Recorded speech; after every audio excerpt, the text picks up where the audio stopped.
Hello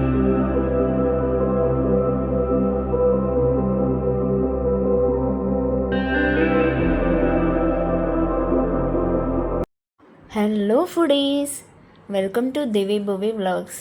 బీరకాయ పెసరపప్పు పొడి కూర అండి. మనందరికీ తెలిసిన వంటే అయినా ఒక్కొక్కరు ఒక్కో స్టైల్లో చేస్తారు కదండి. ఇదైతే ఈసారి మన ఇంటి స్టైల్ ఎలా చేయాలో చూద్దాము. అమ్మ చేసిన బీరకాయ పెసరపప్పు పొడి కూర. దీనికోసం అయితే నేను ఒక 1/2 kg వరకు బీరకాయలు తీసుకున్నాను. బీరకాయలని కొంచెం లేతగా ఉన్నవి తీసుకోవాలండి. ఈ సీజన్లో చాలా వస్తాయి కదా.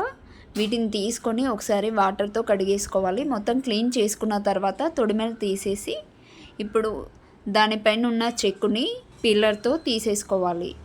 ఇలా పీల్ చేసుకున్న తర్వాత బీరకాయలు మొత్తము ఒక పక్కన పెట్టేసుకోవాలి. మళ్ళీ ఒకసారి వాటర్లో కడిగేసుకోవాలండి. వీటిని ఇలా వాటర్లో ఒకసారి కడిగేసుకున్న తర్వాత వీటిని చిన్న ముక్కలుగా కట్ చేసుకోవాలి. ప్రతి ఒక్క బీరకాయది మనం చిన్న ముక్కని టేస్ట్ చేయాలి, ఎందుకంటే కొంచెం చేదుగా ఉంటాయండి. దానివల్ల కర్రీ అంతా చేదుగా అయిపోతుంది. అప్పుడప్పుడు ఈ బీరకాయలు కొంచెం చేదుగా వస్తాయండి, అందుకనే ఒకసారి చెక్ చేసుకోవాలి. ఇప్పుడు ఇవన్నీ ముక్కలు కట్ చేసి పెట్టుకున్న తర్వాత నేను ఉల్లిపాయలు ఒక పెద్ద సైజు ఉల్లిపాయ తీసుకున్నాను. అలాగే 4 పచ్చిమిర్చి, కొత్తిమీర, మెంతి తీసుకున్నానండి. అలాగే ఒక గిన్నె తీసుకొని దాంట్లో 3 స్పూన్స్ వరకు ఆయిల్ తీసుకోవాలి. నేను ఇక్కడ సన్ఫ్లవర్ ఆయిలే తీసుకున్నాను.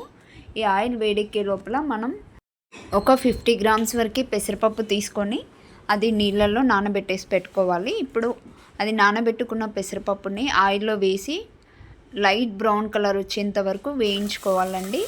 మధ్య మధ్యన కలుపుతూ ఉండాలి. ఇలా లైట్ బ్రౌన్ కలర్ వచ్చిన తర్వాత దాన్ని ఒక గిన్నెలోకి తీసి పెట్టుకోవాలి.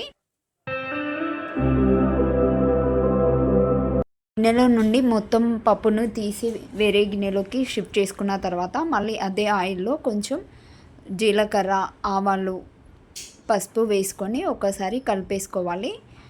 ఆ తర్వాత ఇక ఉల్లిపాయలు మనం ఇందాక కట్ చేసి పెట్టుకున్నాం కదండి, ఉల్లిపాయ ముక్కలు వేసేసుకొని తర్వాత పచ్చిమిర్చి, తర్వాత మెంతి ఇవన్నీ వేసి ఒక్కసారి ఫ్రై చేసుకోవాలండి, కలిపేసుకోవాలి. దీంట్లో వేసిన ఉల్లిపాయలు మొత్తం మగ్గిపోవాలండి. అలానే వేసిన మెంతి కూడా మంచిగా ఫ్రై అవ్వాలి, ఆయిల్లోనే ఫ్రై అవ్వాలండి. ఆ మెంతి స్మెల్ అనేది అరోమా బయటికి వస్తుంది, అంతవరకు దాన్ని వేయించుకోవాలండి. ఇప్పుడు కొద్దిసేపు మూత పెట్టేసుకొని ఒక 5 minutes తర్వాత మళ్ళీ ఒకసారి కలిపేసుకోవాలి. తర్వాత మనం దంచి పెట్టుకున్న పచ్చాగా దంచి పెట్టుకున్న వెల్లుల్లి రెబ్బలండి. దీంట్లో అల్లం వెల్లిపాయ పేస్ట్ వేయరు, ఓన్లీ వెల్లుల్లి వేస్తారండి. టేస్టీగా ఉంటుంది. పచ్చగా దంచి పెట్టి వేసేసుకోవాలి. అలానే కాస్త కొత్తిమీర కూడా వేసుకొని మళ్ళీ ఒకసారి కలిపేసుకోవాలి. ఆ తర్వాత దీంట్లో మనం ఇందాక కట్ చేసి పెట్టుకున్న బీరకాయ ముక్కలు ఉన్నాయి కదండి, అవి కాసేపు వాటర్లో పెట్టేసుకోవాలి. తర్వాత దీంట్లో ఆ బీరకాయ ముక్కలు వాటర్లోంచి తీసి ఈ గిన్నెలో వేసుకోవాలండి. ఈ బీరకాయ ముక్కలన్నీ వేసుకున్న తర్వాత ఒకసారి కలిపేసుకోవాలి. ఇందులో ఉన్న నీళ్ళన్నీ ఆవిరైపోయేంత వరకు, ఈ బీరకాయ ముక్కలు మగ్గిపోయేంత వరకు ఒక 10 నిమిషాల పాటు మూత పెట్టేసుకోవాలండి. 10 నిమిషాల తర్వాత మూత తీసిన తర్వాత ఈ బీరకాయ ముక్కలన్నీ మగ్గిపోతాయి కదా. ఇప్పుడు దీంట్లో ఇందాక మనం ఫ్రై చేసి పెట్టుకున్న పెసరపప్పు ఉంది కదా, అది ఇప్పుడు ఈ బీరకాయ ముక్కల్లో వేసేసుకొని మళ్ళీ ఒక్కసారి కలిపేసుకోవాలి. కలిపేసుకున్న తర్వాత కొంచెం సేపు ఫ్రై అవ్వాలండి ఇదంతా. ఇప్పుడు కొద్దిగా వాటర్ వేసుకోవాలి. ఇక మూత పెట్టేసి ఒక 5 to 10 minutes మాత్రం మూత పెట్టేసి పెట్టుకోవాలండి. ఒక 5 minutes తర్వాత మూత తీసి చూస్తే ఇప్పుడు దాంట్లో ఉన్న వాటర్ అంతా ఎగిరిపోతుంది కదండి, కొంచెం అడుగు పట్టేసినట్టుగా అవుతుంది. ఒకసారి మంచిగా కలిపేసుకొని కొన్ని వాటర్ అండి ఇలా చిలకరిచ్చినట్టుగా వేసుకోవాలి అంతే. ఒక 1/2 టీ గ్లాస్ వాటర్ వేసేసుకొని మూత పెట్టేసుకోవాలి. ఈ 5 to 10 minutesలో బీరకాయ ముక్కలన్నీ మగ్గిపోతాయి. అలానే పప్పు కూడా కొంచెం పలుకు విరుగుతుందండి, అంతవరకు ఉంచుకోవాలి. మధ్యన కలుపుతూ ఉండాలి.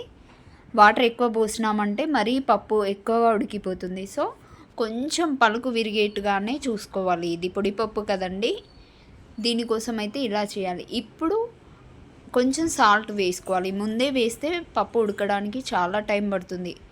ఆ కాస్త అయినా పలుకు విరగడానికి చాలా టైం తీసుకుంటుందండి. అందుకే ఇది పలుకు విరిగిన తర్వాత మాత్రమే సాల్ట్ వేసుకోవాలి, అప్పుడే టేస్టీగా ఉంటుంది.